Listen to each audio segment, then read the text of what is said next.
अखिलेश यादव, आप किस तरीके से देखते हैं उसको?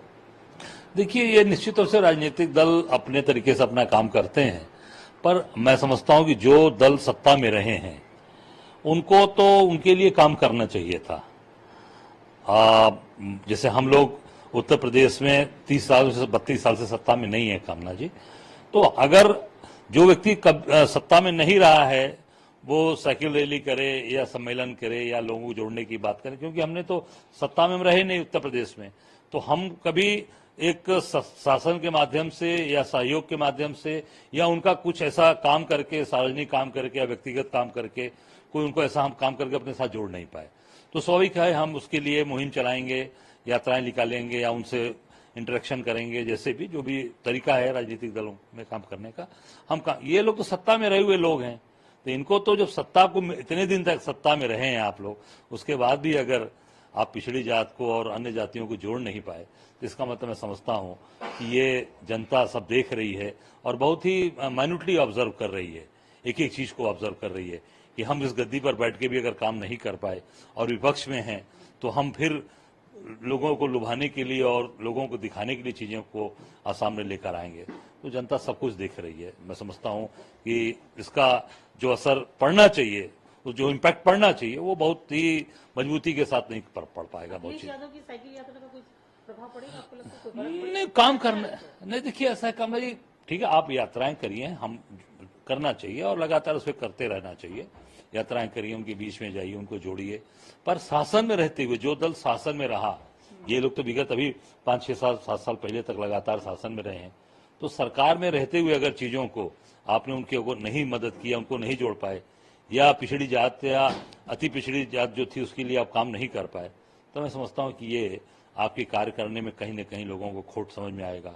कहीं न कहीं ये लगेगा कि नहीं, आप वो काम जो करना चाहिए था नहीं कर पाए, तो उसके लिए फिर आप यात्राएं निकाल रहे हैं, साइकिल चला रहे हैं या उनके बीच में जाकर उनको लुभाने का प्रयास कर रहे हैं। बीजेपी कह रही है कि ये नाटक कर रहे हैं, इससे कोई फर्क नहीं पड़ने वाला। आपको क्या लगता है कि क्या दोनों मिलकर कर रहे हैं? बिल्कुल, देखिए, बीजेपी सत्ता में बैठी है, तो बीजेपी भी जो ये सम्मेलन योजना, आप काम करो ना उनके लिए, आप उनके बच्चों को नौकरी दीजिए, उनके जो आज उनके परिवार में पढ़े लिखे बच्चे हैं उनको नौकरी मिले, उनको काम मिले, रोजगार मिले। आप ऐसे कुछ काम लेकर आइए जिससे उनके घर परिवार की जो रोज की दिनचर्या है, उनके रोज आमदनी है, वो उनको कम से कम 2 पैसा उनको मिले, वो अपने बच्चों के अपने भविष्य का स्तर बढ़ा सके, अपने बच्चों का भविष्य अच्छा बना सके, अपने परिवार का स्तर बढ़ा सकें, अच्छी शिक्षा दे सकें। तो भाजपा को यह काम करना चाहिए। ये केवल उनकी कमियों को निकालना, बोलना, मैं समझता हूं कि जनता सब कुछ समझ चुकी है। जो लोग भारतीय जनता पार्टी या भारतीय जनता पार्टी के साथ मिलकर काम कर रहे हैं, उन सबका जवाब 2024 और अभी 5 राज्यों में भी देने जा रही है। पीडीए का मतलब आज अखिलेश यादव जी ने बताया कि पिछड़ा, दलित और अगड़ा, अल्पसंख्यक की बात करते थे, क्या लगता है? अब क्या बोल रहे हैं वो? अगड़ा। अच्छा, तो ये अब इनके अपने अपने अलग अलग उसके मतलब शब्दों के और वर्ड्स के इनके अलग अलग मायने हैं। मैं तो सिर्फ एक शब्द जानता हूं, एक वाक्य जानता हूं, वो है मानवता, इंसानियत। आपके हिसाब से साइकिल यात्रा निकालने का या पीडीए के समर्थन में या पीडीए को लेकर के रैली निकालने का कोई महत्व, कोई मतलब नहीं है? मैंने सिर्फ बिल्कुल जनता को भ्रमित करना। बिल्कुल, जो उनको आपने शब्द से या जो चीजें केवल उनको वो संबोधित करना, ये केवल लोगों को भ्रमित करना, लोगों को एक मतलब एक केवल एक सांत्वना देने वाली बातें हैं।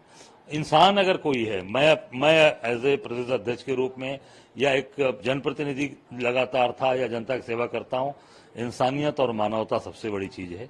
इस पे जो व्यक्ति सबको लेकर चलेगा, सर्व समाज की बात करेगा, चाहे हिंदू हो, चाहे मुस्लिम हो, चाहे सिख हो, चाहे ईसाई हो, उसमें जो भी आया, दलित आवे, अति दलित, अति पिछड़े हों, दलित हों, या उसमें गरीब से गरीब तबके हों, सबको लेकर, माइनॉरिटी मुस्लिम समाज है, सबको लेकर चलिए। और इंसानियत, मानवता सबसे बड़ी चीज है। आपको लगता है ये काम कांग्रेस? बिल्कुल, कांग्रेस हमेशा शुरू से रही है। मेरा जो स्लोगन रहा, जियो और जीने दो, कांग्रेस का ये स्लोगन था, जियो और जीने दो, जो चली आ रही चीजें, हमारी परंपरा। हम मानवता को प्रथम आगे रखकर काम करते हैं, उसके लिए हमारे नेताओं ने कुर्बानियां दी, हमारे लोगों उस पर शहीद हुए। महात्मा गांधी से लेकर आप राजीव गांधी तक देख सकते हैं। हम इंसानियत और मानवता को लेकर हमेशा चले और आगे भी चलते रहेंगे। इस तरीके के उससे क्या आपको नहीं लगता इंडिया अलायंस जो खासकर कांग्रेस और समाजवादी पार्टी है, दूरियां बढ़ रही हैं? नहीं, देखिए, दूरियां बढ़ाने का काम किसने किया? अब दूरियां बढ़ाने का काम आप सोच सकते हैं शुरुआत कहां से हुई है, किन लोगों ने किया है। हम लोग आपको मैं इतना कहना चाहूंगा, उत्तर प्रदेश में घोसी में चुनाव हुआ, बिना उनके लोगों के मांगे, बिना पत्र उनके जारी किए हुए हमने अपना वीडियो भी जारी किया, अपना पत्र भी जारी किया और समर्थन किया, और पूरी ताकत के साथ कांग्रेस के कार्यकर्ता घोसी में जाकर काम किए। और उनकी पीड़ा इस समय मध्य प्रदेश का चुनाव नहीं, मैं बता रहा हूँ, शुरुआत की बात बता रहा हूँ। मैंने तो आगे बढ़कर काम कर दिया, मदद कर दी। मध्य प्रदेश तो बाद में आया ना कामना जी, पहले भी बात कर रहा हूं। हम लोग यूपी में काम किए, वहां हमारे एक कार्यकर्ता काम किया, और जो भी वोट था मेरा, मैंने कहा था कि बहुत बड़ा वोट था, बैंक था, मैंने दे दिया। जो भी था 100, 200, 500, 1000, 2000, जो भी 10,000, जो भी था, वो वोट पड़ा, वो इंडिया अलायंस के जो प्रत्याशी थे सुधाकर सिंह, उनको पड़ा। या आप उनसे पूछ सकते हैं कैंडिडेट से कि जो भी वोट रहा।